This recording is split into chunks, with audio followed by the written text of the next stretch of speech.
महादेव कालों के काल महाकाल को प्रणाम, माँ सरस्वती को प्रणाम, गणेश भगवान को प्रणाम और अपने माता पिता को प्रणाम, गुरुदेव को प्रणाम और सबको राधे राधे।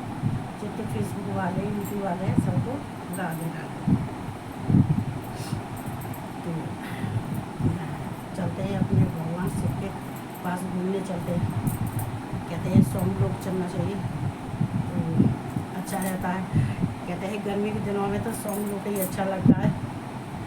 तो स्वर्ग से ज़्यादा भी बहुत सुंदर अच्छा, जहाँ पर हरी हरी सब पेड़ पौधा हरी हरी खड़े हुए हैं तो वहाँ का आनंद लेना तो बहुत ही अच्छा रहता है।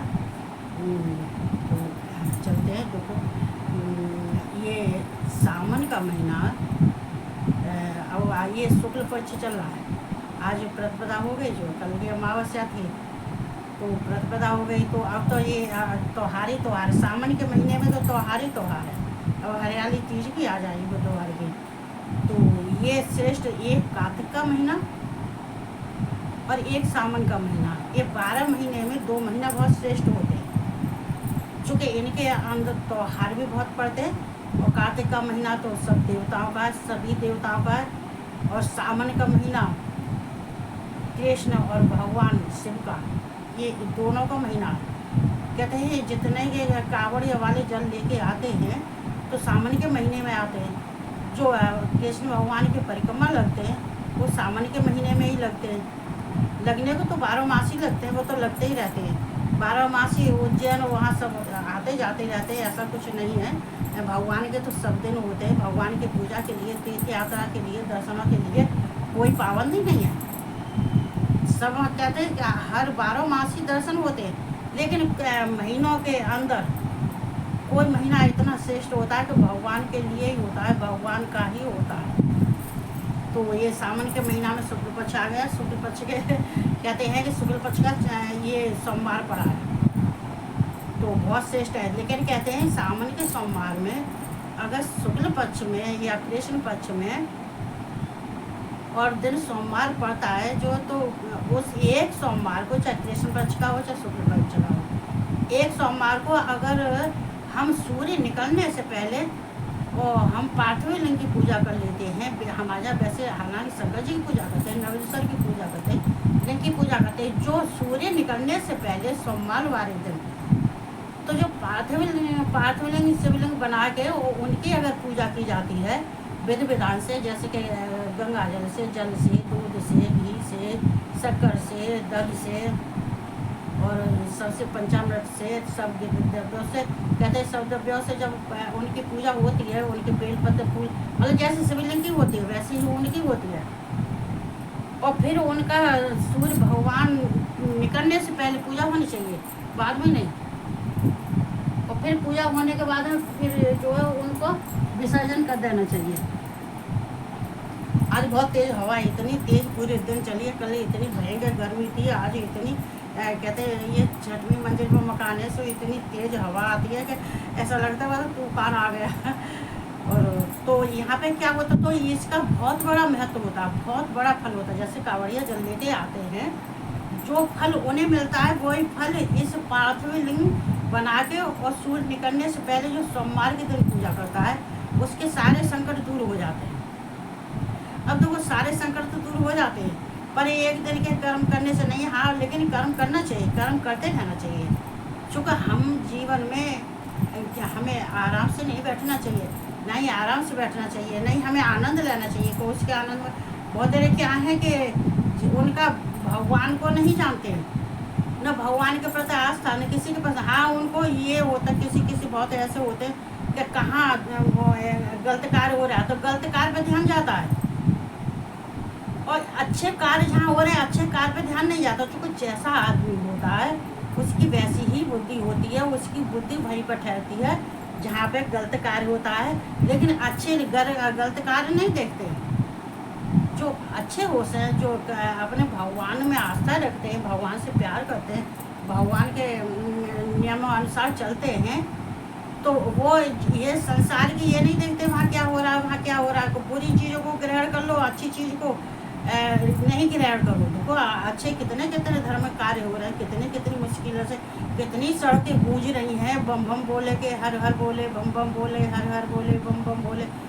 कितनी सड़कें भर भर के चल रही है, कितनी गूंज उठ रही है भोलेनाथ की। वो एक दिन तो बोलने वाले बहुत बोलते हैं, क्यों नहीं बोलते, सब भगवान में जिनमें आस्था है तो वो तो कावड़िया वालन के संग संग चलते, बेशक कावड़ नहीं ला रहे हैं, कावड़ियों के संग संग चलते। तो देखो ये भगवान शिव को ये क्या है, देखो जब भगवान शिव आदमी में जो आदमी सतोगुणी रजोगुणी तमोगुणी होते हैं, तो ये तीनों गुण भगवान शिव, हम बताते हैं कि ये क्या है, इसका मतलब भगवान शिव आदि में भी इन तीनों से ही प्रकट हुए थे, तो इन तीनों के साथ ही हुए थे। ये तीनों सत रज तम ये तीनों ही साथ आए थे। अब क्यों साथ, कोई कहते हैं डमरू भगवान शिव क्यों लेते हैं, जैसे शिवलिंग के बारे में ये ब्रह्मा और विष्णु सब खोज निकाल रहे हैं, लेकिन अभी तो आज तो मैं उस सामवेद पे हूँ। यजुर्वेद और अथर्ववेद, ऋग्वेद और यजुर्वेद तो मैंने बता दिया, कल भी बताया यजुर्वेद और परसों बताया ऋग्वेद, और आज है सामवेद और अथर्ववेद। तो देखो इनको हम कहते हैं, तो ये लिंग तो ऐसे कि त्रिशूल, भगवान शिव त्रिशूल क्यों लेते हैं, कोई कह रहा था हमसे कि भगवान के हाथों में त्रिशूल क्यों रहता है, हाथों में डमरू क्यों रहता है, गले में नाग क्यों रहता है। अच्छी बात है, देखो किसी से प्रश्न करना, किसी से पूछना और प्रश्नों के उत्तर लेना, ये तो बहुत बढ़िया बात है, ये तो बहुत अच्छी बात है। कहते हैं कि हम जब प्रश्नों के उत्तर किसी से करते हैं, प्रश्न करते हैं, प्रश्नों के उत्तर लेते हैं, देते हैं, तो लेने देने वाले का ही ज्ञान नहीं बढ़ता, हमारा भी बढ़ता है, हमारा भी अभ्यास जारी रहता है। कैसे भी हो अभ्यास जारी रहना चाहिए, अभ्यास करते रहना चाहिए, यत्न करते रहना चाहिए, यत्नशील होना चाहिए। तो ये सतोगुण तमोगुण, जैसे कि ये ब्रह्मा रजोगुणी थे तो ऋग्वेद थे, यजुर्वेद विष्णु ये सात्विक थे, और ये भगवान शिव रुद्र ये तमोगुणी हैं। तो आज भगवान शिव शाम के तमोगुणी की सुनाया जाएगा। तो ये रज तज और सत और तम ये भगवान शिव के साथ आए थे। क्यों आए थे, कि भगवान शिव के इसलिए साथ आए थे कि भगवान को इनमें ही रह के गुजरना पड़ता है। ये उनको कहते हैं साम दाम दंड वे सब भगवान शिव सब अपने में विराजमान रखते हैं, वो अपने में ये तीनों गुण विराजमान रखते हैं। वो जो जैसा इंसान होता है वो उसको वैसा ही देते। और सृष्टि रचाने के लिए तो भगवान शिव को ये तीनों गुणों की आवश्यकता है।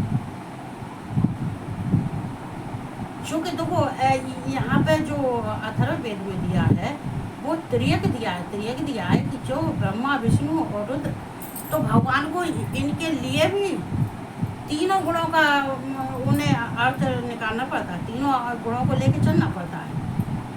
क्योंकि संसार की जब सृष्टि की रचना होती है तो तीनों गुणों की आवश्यकता होती है। कैसे होती है, देखो ब्रह्मा नहीं थे, ब्रह्मा रजोगुणी थे, विष्णु सतोगुणी थे और रुद्र तमोगुणी थे। और अथर्ववेद में भगवान शिव निराकार वो इन सबसे परे थे। तो यहाँ तो भगवान को इन तीनों को साथ लेके ये इनको क्या कहते हैं, सूल, इनको सूल कहते हैं। जो तीनों जो हैं गुण हैं इनको सूल कहते हैं। वैसे कोई कह रहा था, उसमें कह रहा था जानी कोई भागवत जी शिव पुराणी कह रहा था, तो कह रहा था ये त्रिशूल से सूल, तो त्रिशूल को सूल तो नहीं कहते हैं। सूल ये जो तीन गुण हैं ये ही सूल है। तो भगवान शिव ने जब कहते हैं, अच्छा भगवान शिव ने डमरू को क्यों लिया, देखो भगवान शिव ने डमरू को लिया संसार में नाद करने के लिए, आवाज मतलब गूंजने के लिए, संसार को जागृत करने के लिए। भगवान शिव ने डमरू को लिया, चूंकि पहले उन्होंने सरस्वती को प्रकट किया था। भगवान शिव ने, सरस्वती बीड़ा वादनी है, सरस्वती बीड़ा लेके प्रकट हुई थी। जब सरस्वती ने बीड़ा वादन किया था तो उनका स्वर ज़्यादा दूर तक नहीं गया, और इतना स्वर उसमें इतना तेज नहीं था कि वो पृथ्वी और तीनों लोगों को सुनाई देवे। तो चूँकि ये बीड़ा वादनी का स्वर सरस्वती का इतना नहीं होता है। भगवान शिव ने कहा था कि इस संसार को जगाने के लिए, इस संसार को संसार में गूंज उठाने के लिए, आवाज़ पहुंचाने के लिए एक डमरू की आवश्यकता है। जहाँ भगवान शिव का डमरू बजता है वहाँ सारे देवता ठर्रा जाते हैं। देवता इसलिए ठर्रा जाते हैं कि ये शंकर जी का डमरू बज गया है, ये डमरू बजा रहे, जरूर प्रलय होने वाली है। चूँकि सब भगवान शिव का जो कार्य, जितने कार्य हैं उन कार्यों को माँ जगदम्बा और देवता सब उनको हर समय निहारते, हर समय निहारते। क्यों निहारते? कि शंकर जी की कलाएं, उनके खेल निराले, और खेल खेल में वो कुछ भी कर सकते हैं। सारे काम खेल खेल में ही करते हैं। उनके लिए ऐसा कुछ नहीं है कि विचारे कि वो विचार से कर रहे हैं। नहीं, खेल खेल में कुछ भी हो सकता है। बच्चा खेल खेल में खिलौना तोड़ भी देता है, और बच्चा खिलौना जोड़ भी देता है। तो वो तो खेल खिलाड़ी है। वो तो खेल खेल में कुछ करते हैं। जो कुछ भी करते हैं संसार के क्रियाओं के ऊपर करते हैं। जो संसार में जो होता है, अच्छा होता है या बुरा होता है, उसके अनुसार भगवान शिव करते हैं। इसलिए उनके हाथों में डमरू है कि जब भी जानते हैं कि संसार में ज़्यादा ही पाप बढ़ने लगा है, या संसार में उनको कुछ प्रलय है या कुछ भी करना होता है, तो वो अपने, या देवताओं के या असुरों और देवताओं में कुछ होता है, लड़ाई होती है या कुछ होती है, तो वहाँ जब भगवान शंकर को जरूरत होती है, प्रकट होते हैं, तो उनके लिए कहते हैं कि जब सती जो भस्म हुई थी तो भगवान से वो कहते हैं कि नटराज बन के और अपने नाच रहे थे, नटराज बन के, और डमरू बजा रहे थे। तो उनका डमरू तभी बजता है जब कुछ असंभव होता है, जब कार्य कोई ही ज़्यादा ही भयानक होता है, तब भगवान शिव का डमरू बजता है। संसार को जागृत करने के लिए या अपनी गूंज उठाने के लिए उन्होंने डमरू का प्रयोग किया। चूँकि सरस्वती बीड़ा वादनी की आवाज़ इतनी नहीं है, थोड़ी आवाज़ थी उनकी बीड़ा वादनी की। अच्छा, अब ये नाग, अब भगवान से वो नाग गले में क्यों डालते हैं? ये क्वेश्चन कौन पूछ रहा था? ये मैं गुड़गांव से आ रही थी गाड़ी से, तो जो गाड़ी किराए दी थी तो वो गाड़ी वाला पूछ रहा था। उसने ऐसा क्वेश्चन किया कि आप तो बहुत समझदार दिखाई देती हैं, आप तो कोई धार्मिक कार्य करने वाली हैं। चूँकि उसने चंदन तुलसी की माला देखी होगी, तो कह लगा कि मेरे ये दो प्रश्न, उसने 2 प्रश्न पूछे थे कि गले में नाग और त्रिशूल की पूछी थी। तो मैंने कि नाग त्रिशूल, तो मैंने उसको बताया तो ये नाग क्यों गले में डाले। तो कोई ये बांस की जो नाग है, ये सब नागों का राजा है, और सब नागों के भगवान शिव ने इस नाग को, जब समुद्र मंथन किया हो रहा था, तो इसी नाग को नाग की बांस वो बनाई, बांस की बनाई थी।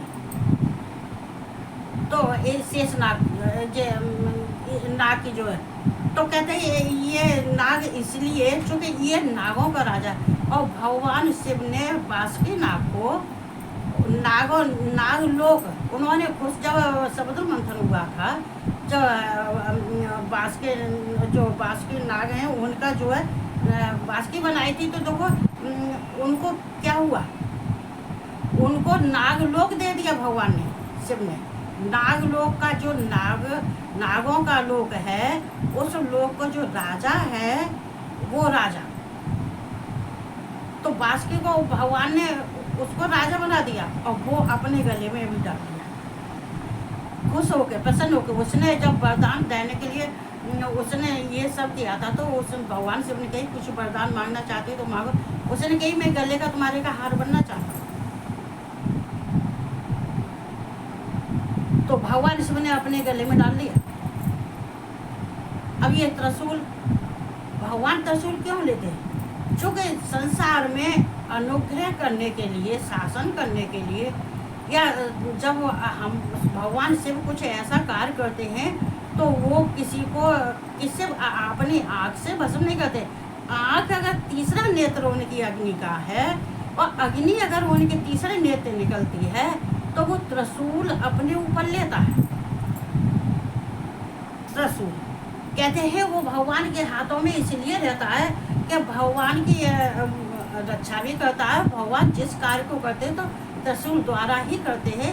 इसलिए भगवान के त्रिशूल के जो तीन ऊपर के उनके वो हैं नुक्के हैं, एक ब्रह्मा की, एक विष्णु की, एक ब्रह्मा की, एक विष्णु की, और बीच में भगवान शिव की।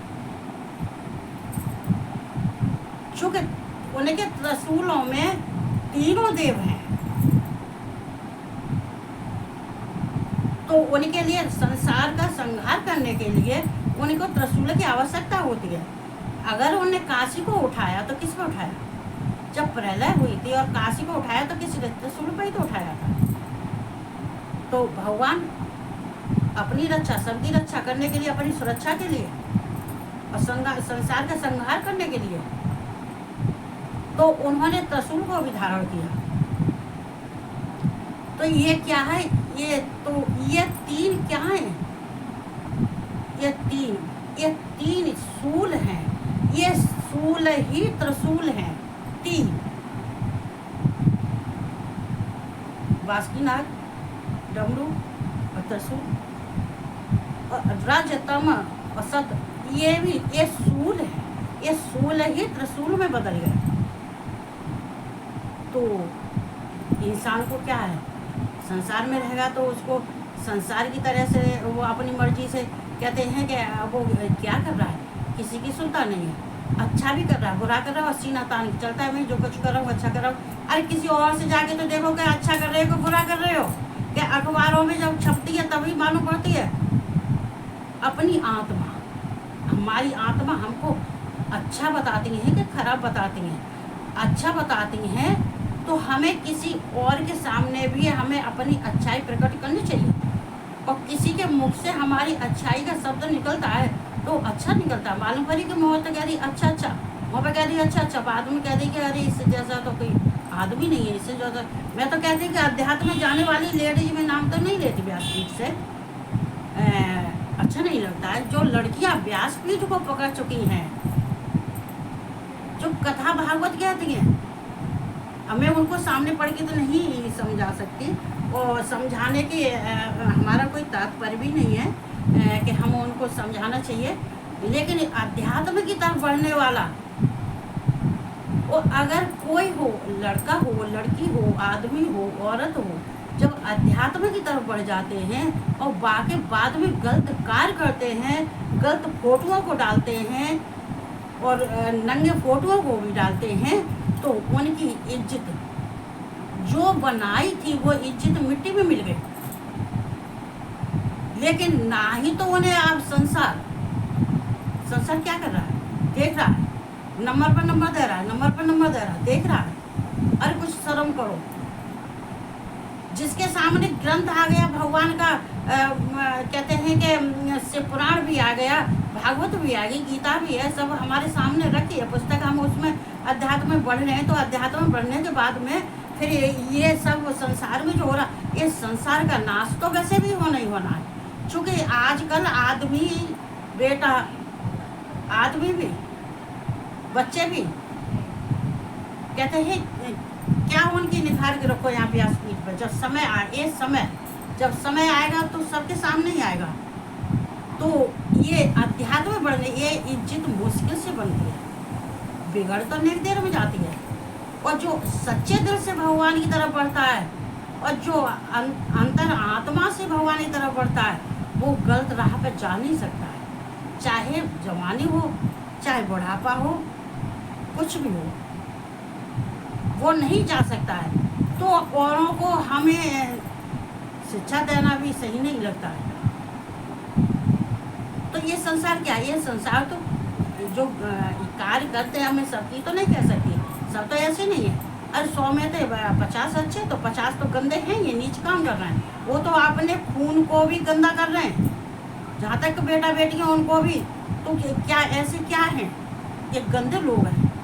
तो इज्जत मुश्किल से बनती है। मैं तो यूट्यूब पर देखती हूँ, फेसबुक पर देखती हूँ, दम हो जाती हूँ। और ये संसार, ये नाश का, कहते हैं ऐसे लोग तो संसार का नाश कर रहे हैं। नाश कैसे हो सकता है, पतन तो हो रहा है। तो चलते हैं अपने शिव के धाम, जो जैसा कर रहा है वैसा है। तो वो ना ही मैं किसी के पास जाती, ना ही किसी के पास बैठती, ना ही किसी से बात करती, ना ही किसी से फ़ोन करती। फ़ोन पर भी इतनी बदतमीजियाँ देते हैं, मैं फ़ोन भी किसी से, और भाई मेरे पास कोई फ़ोन भी मत किया करो।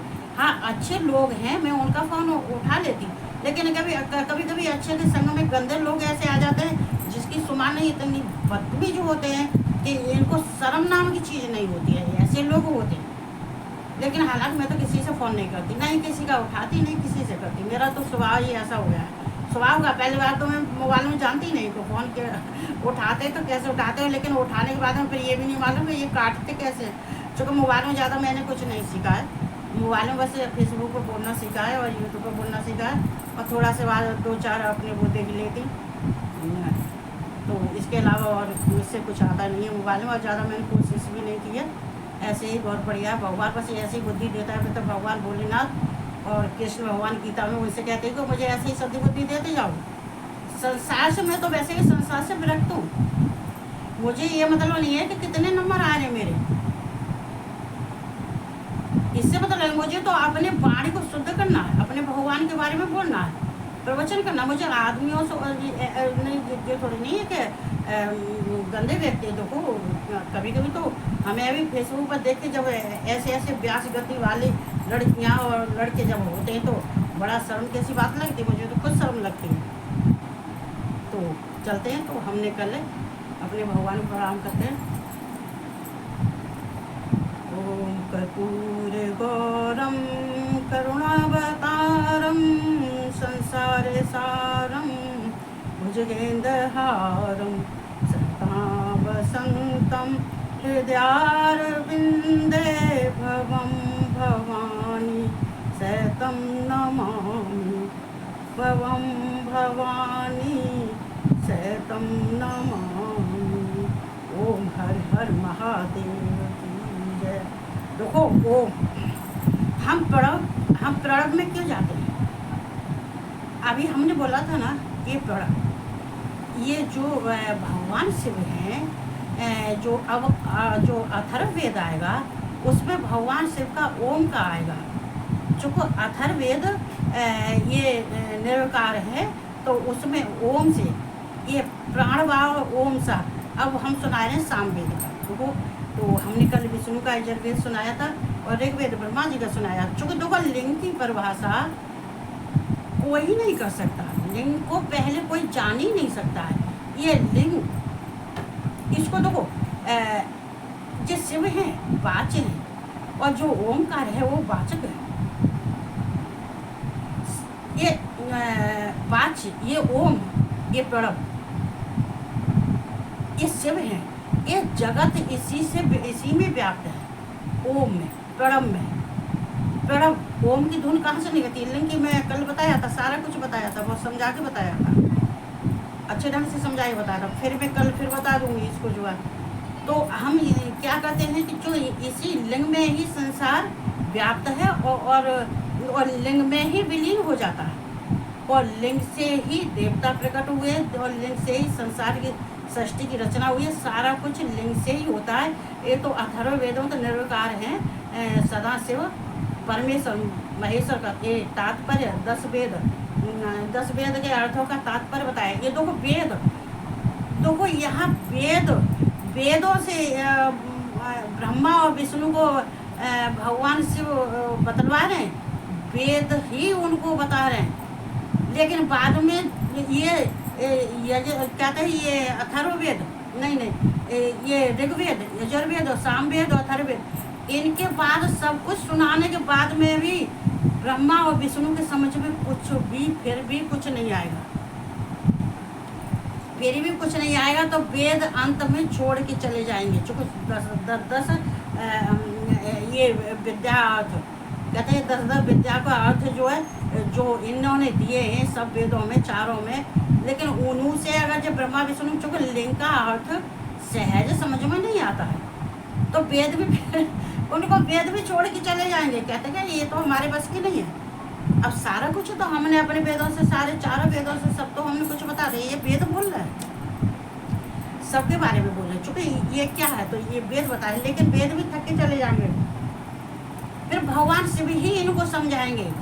तो इसमें जो 10 ये वेद दी गई है, 10 वेद का तात्पर्य, ये नियम ये यही है कि जो है भगवान शिव के लिंग से ही संबंध है इनसे, तो वो ही भगवान वेद कह रहे हैं।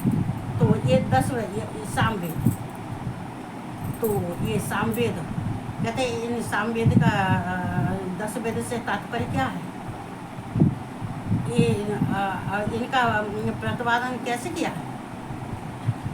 10 विद्या का 10 वेद का तात्पर्य, प्रतिपादन या तात्पर्य कैसे किया है, क्या तात्पर्य, प्रतिपादन कैसे किया है।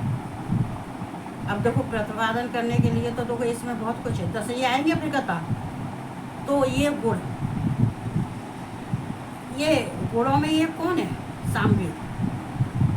ये गुणों में तमोगुण, सतोगुण थे विष्णु, रजोगुण थे ब्रह्मा, ऋग्वेद के ब्रह्मा रजोगुणी, और यजुर्वेद के विष्णु सतोगुणी, और सामवेद के गुण के तमोगुणी।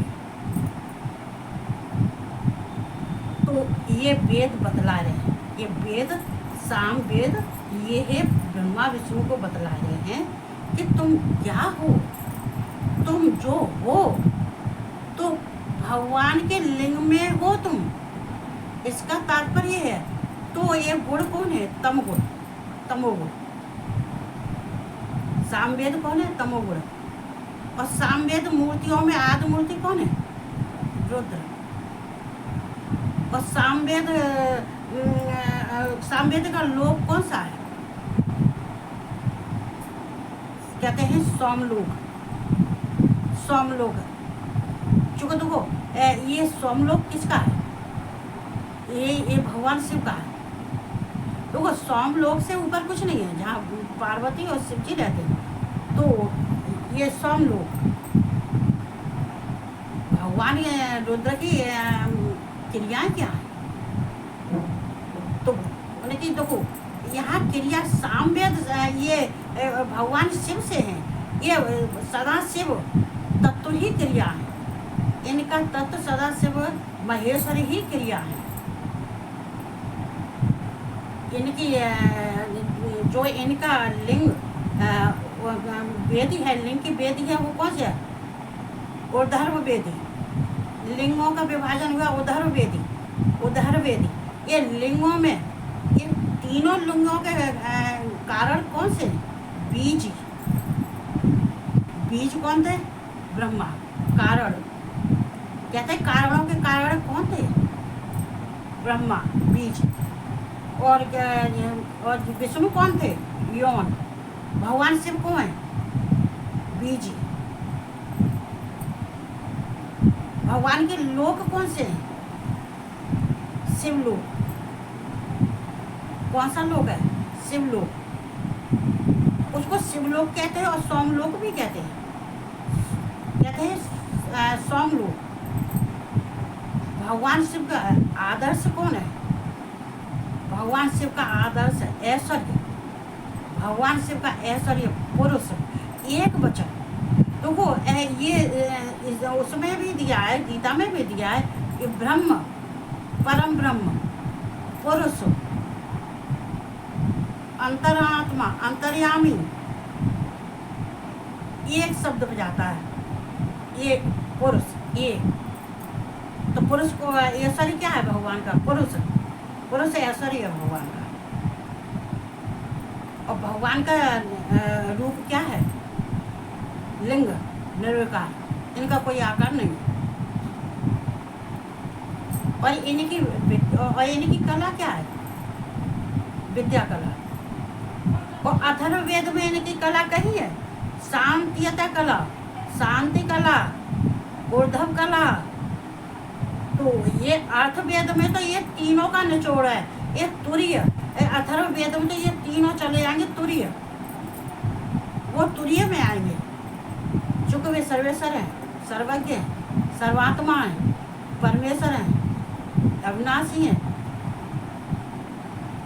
तो यहाँ उनकी कला कौन सी है? विद्या।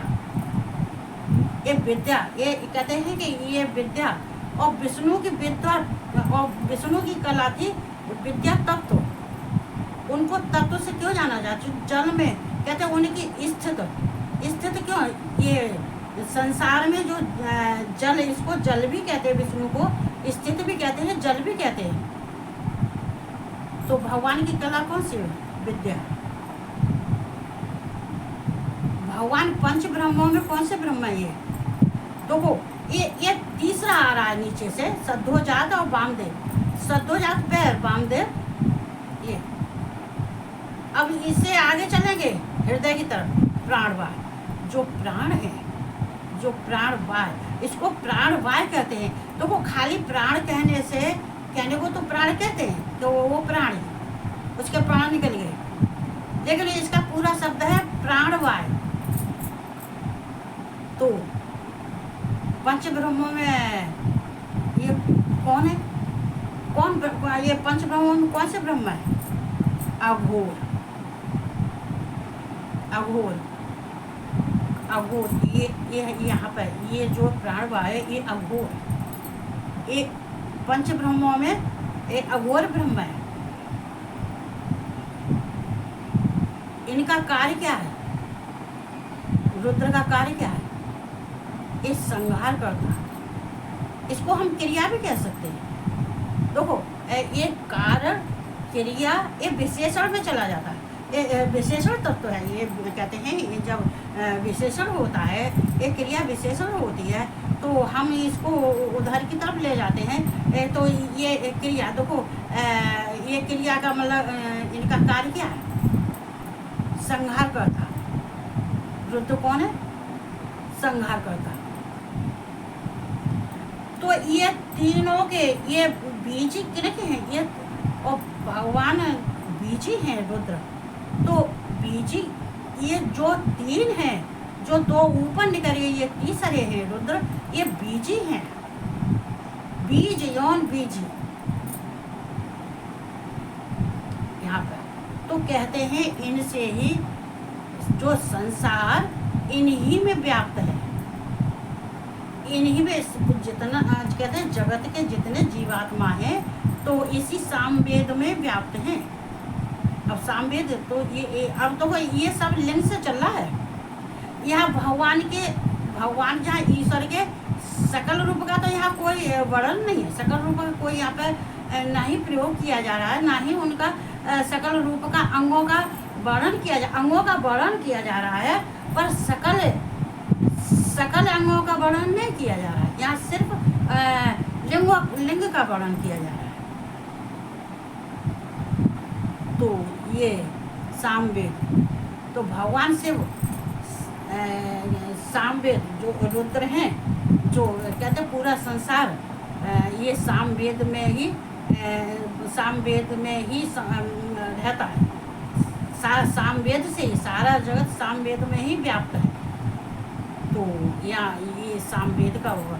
कहते हैं अब अथर्ववेद का थोड़ा सा ही सुनाऊंगा, क्योंकि मेरा आजकल बहुत परेशान चलिए। मैं पूरी रात वीडियो इस पर हिलकी रहती है। आज थोड़ी बहुत पड़ जाती है, थोड़ी बहुत सुबह पड़ती है, थोड़ी बहुत दोपहर में पड़ती है। ऐसा ही कुछ हो रहा है। सब कहते हैं धीरे धीरे सब सही हो जाएगा, जैसा कुछ है। कहते हैं जब उनकी महिमा होगी। तो यहाँ पर ये अथर्ववेद क्या है? तो वो ये अथर्ववेद, ये त्रिक वेद है। इसको हम त्रिक वेद कहते हैं। ये निर्विकार, ये भगवान शिव, शाम सदा शिव महेश्वर भगवान का निर्विकार उत्तम ये पद, ये अथर्ववेद है। अथर्ववेद से जाना जाता है। तो ये अथर्ववेद क्या है? अथर्ववेद भगवान अथर्ववेद ये त्रियक, ये जो त्रियक किसको कहते हैं? देखो यहाँ पे त्रियक कहते हैं। देखो वहाँ पे हम जब कहते हैं ब्रह्मा विष्णु रुद्र तिरोभाव अनुग्रह, तो वहाँ पे ये क्या होता है? तो वहाँ तिरोभाव बीच में आ जाता है, चूँकि वहाँ वायु आ जाता है तो ये 5 हो जाते हैं। लेकिन जहाँ ये त्रियक 3 कौन है? ब्रह्मा विष्णु और रुद्र। ये त्रियक जो त्रियक हैं, जो 3 हैं, तो ये अथर्ववेद में समा गए हैं। जो कुछ भी हैं इन तीनों के अथर्ववेद भगवान शिव ही हैं। तो भगवान शिव में ही ये तीनों समाये हुए हैं, मतलब लिंग में। आकार, उकार, मकार, बिंद, नाद, 4 वेद होते हैं। तो ये जो 5वां आता है जो अथर्ववेद है, तो ये इनकी संज्ञा कौन है? ये कहते हैं ये मूर्तियों के इनके गुण कौन सा है? इनका भी निर्विकार है।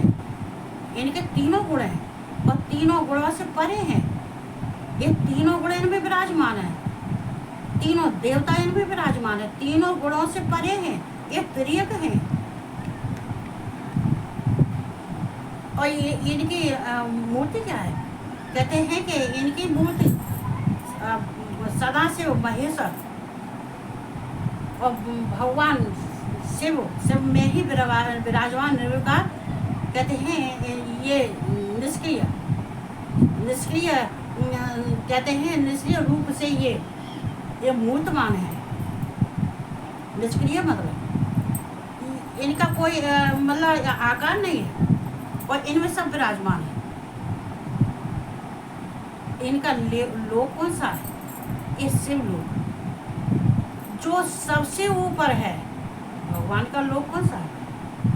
शिव लोक, जो सबसे ऊपर है, जहाँ जगदम्बा भगवान शिव विराजमान है, जहाँ हमारी इंद्रियां बागदाद किसको कहते हैं? वाणी को। वाणी, इंद्रियां और मन वहाँ तक पहुँचने के बाद में लौट आती हैं, फिर भी भगवान को नहीं समझ सकती हैं, फिर भी भगवान को नहीं देख सकती हैं और ना ही भगवान के बारे में कुछ जान सकती हैं। कहते हैं कि वाणी और मन इंद्रियां वहाँ तक जाती हैं, जाने के बाद हम लौट आते हैं। लेकिन ये लोक, जो इस लोक को कोई पा लेता है तो ये मोक्ष को प्राप्त होता है। कहते हैं भगवान शिव अर्धेंद्र, भगवान के शिव के धाम, ये मोक्ष, ये भगवान, ये निष्कल रूप भगवान का इसलिए है कि ये यहाँ से जब इंसान को अगर मोक्ष पाना है तो ये कहते हैं ये प्रणव का ओम शब्द, ओम का इनका ये कौन है? ओम इनके कहते ओम में बस जाने के बाद में, ओम को समझने के बाद में, लिंग को समझने के बाद में और शिव लोग जाने के बाद में फिर वहाँ से कोई लौटता नहीं है। भगवान का साहित्य मिलता है, वहाँ से कोई लौटता, जाने के बाद में प्राणी फिर वहाँ से नहीं लौटता है। चूँकि पहले तो उस लोक तक पहुँच ही नहीं पाता, चूँकि पहले शिवलोक से पहले माँ पार्वती का स्थान है, लेकिन पार्वती नहीं जाने देती है, अपने आदमी के पास किसी को नहीं जाने देती। कह रहे हैं पहले मेरी पूजा करो, मेरे आदमी के पास तो जब जाओगे। भगवान की क्रिया क्या है?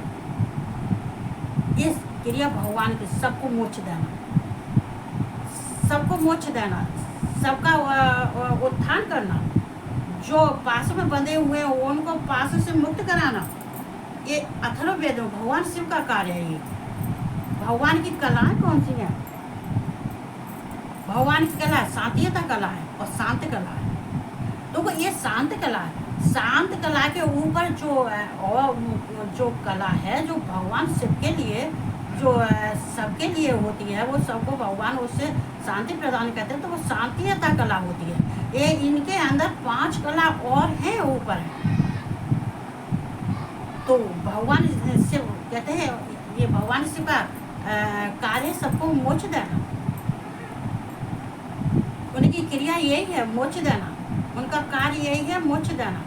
कहते हैं कि जो भगवान कहते हैं जो हमारे शांति है, ताकि जो कलाओं का जिसको ज्ञान हो जाता है तो उसको फिर किसी और की ज़रूरत नहीं होती। ये 5 कलाएं होती हैं। ये 5 कलाएं अगर भगवान शिव की हैं तो 5 कलाएं माँ जगदम्बा की भी हैं। तो हमें यहाँ से तो वेद इनको समझाते हैं कि ये त्रिएक भाव को समझाते हैं। कहते हैं जब वेदों से जब ये नहीं समझते हैं तो भगवान शिव को जो है फिर आगे क्या करना होता है, और ये अथर्ववेद में आगे क्या दिया है वो मैं कल बताऊंगी, जो वो आज नहीं बताऊंगी। तो इसलिए हमें भगवान शिव को जानने के लिए और भगवान के हमें स्थान का मार्ग देखने के लिए तो हमें बहुत कुछ करना पड़ता है, बहुत मेहनत करनी पड़ती है, बहुत परिश्रम कर लेती है। तो वो यहाँ पे फिर भी मैं कहती हूँ इस पर, चूँकि मैं तो अध्यात्म में बचपन से थी, आज से नहीं। और गलत लोग तो मैंने 30 साल से छोड़ दिए। जो लोग हैं जो अपने खास हैं, जिनका हम परिचय भी नहीं दे सकते हैं, उन लोगों को भी तो कहते हैं कि अपना हो चुप रहा हो। अगर गलत कारणों में और गलत कार्यों में और गलत विचारों में अगर कहीं फंस गया है और निकलने का नाम ही नहीं है तो दूर हो जाना चाहिए। कहते हैं इज्जत एक बार बनती है और बिगड़ जाती है तो फिर नहीं बनती है। इज्जत को बनाने के लिए आदमी को बहुत कुछ करना पड़ता है, बहुत कुछ करना पड़ता है, तब जाके इज्जत बनती है। और उसी इज्जत को धूमिल कर देते हैं। वो कैसे कैसे आदमी पड़े, कैसे कैसे लड़कियां पड़ी हुई हैं। तो भाई मुझे तो इस अब मैं नाम तो नहीं ले सकती, पर देखती तो सब देखती तो चूँकि आँखें तो नहीं बंद हो जाएंगी, जो ज़्यादा तो मुझ पर नहीं कुछ आता है फ़ोन में, पर हाँ फेसबुक पर सबके न्यूज़ व्यूज पढ़ती रहती है। सबके किसी ने क्या लिखा है, किसी ने क्या डाला है, किसी ने सबको लाइक करती रहती है। सबको लाइक करती हूँ मैं, किसी को ऐसा नहीं है। और जो मुझे गंदा दिखाई देता है तो मैं नहीं करती हूँ, और वैसे अच्छे व्यक्ति हूँ सबको लाइक करती हूँ। तो अच्छों को अपने पास रखो और खराबों को फेंक दो, मन से ही नहीं। तो कहते हैं अंतर आत्मा से भी निकाल के फेंक दो। अगर अपना जीवन सफल बनाना चाहते हैं तो गंदे व्यक्तियों को अपने पास तक नहीं आने दो। क्योंकि धर्म के मार्ग पर जो एक बार चल पड़ा है उसको पीछे खींचने वाला किसी की ताकत है ही नहीं है। और जो आदमी अपने मन से, इंद्रिया से, बुद्धि से ये सबसे नीचे गिर जाता है तो फिर जीवन में फिर नहीं उठता है, लाख कोशिश कर ले। इसलिए मैं तो कहती हूँ सबसे हाथ जोड़ के कि जो अध्यात्म में बढ़ गए हैं, चाहे लड़का हो, लड़कियाँ हो, औरत हो, आदमी हो, कुछ भी हो, तो भाई इस पर डटे रहो, पीछे हटो मत ही ना। कहते हैं हम अपने मन, अपनी इच्छाओं से अगर हम चलते हैं तो हमें स्वर्ग मिला या नरक मिला। तो कहते हैं कि थोड़ा सा तो भगवान की शरण में रहना चाहिए, भगवान शिव से प्रार्थना करनी चाहिए, सद्बुद्धि दें। और कहते हैं और कृष्ण से गीता और सुना रही में अभी तो कृष्ण से मान लेना चाहिए, क्योंकि वो तो खैर ज्ञान देते हैं पर ऐसे गंदे ज्ञान में नहीं जाते। लेकिन भगवान शिव तो सबके खाल उतार के रख लेते हैं। उनको तो कहते नहीं है कि वो उन्होंने आद अंत, उनका आद में आद और मध्य और अंत, वो अनंत है। वो आदमी को ऐसे नहीं छोड़ते इंसान हाँ, तो उनको तो पार्वती झेल सकती है वरना और कोई नहीं झेल सकता है। तो भैया हमें उनकी शरण में जाना चाहिए और उनसे हमें अपना ज्ञान लेना चाहिए, सद्बुद्धि लेनी चाहिए, सत्मार्ग पर चलना चाहिए, धर्म के मार्ग पर चलना चाहिए। गलत आदमी हो, औरत हो, बच्चे हो, आदमी हो, उठा के फेंक दो अलग। किसी की ज़रूरत नहीं है, संसार में अकेला आए अकेले ही आएंगे। हाँ अच्छे हैं तो सबको साथ लेके चलना है, फिर तो किसी डॉक्टर की भी ज़रूरत नहीं है, किसी की ज़रूरत नहीं है। तो हमें बस इतना ही बोलूँगी, चूँकि अब मैं गीता बोलूँगी तो मैं सब अच्छे से रहो, प्यार से रहो, बढ़िया से रहो और धर्म के मार्गों को नहीं छोड़ो। इतना कहते हुए मैं अपने वाणी को विराम देती हूँ और सबको राधे राधे और सबको गुड नाइट।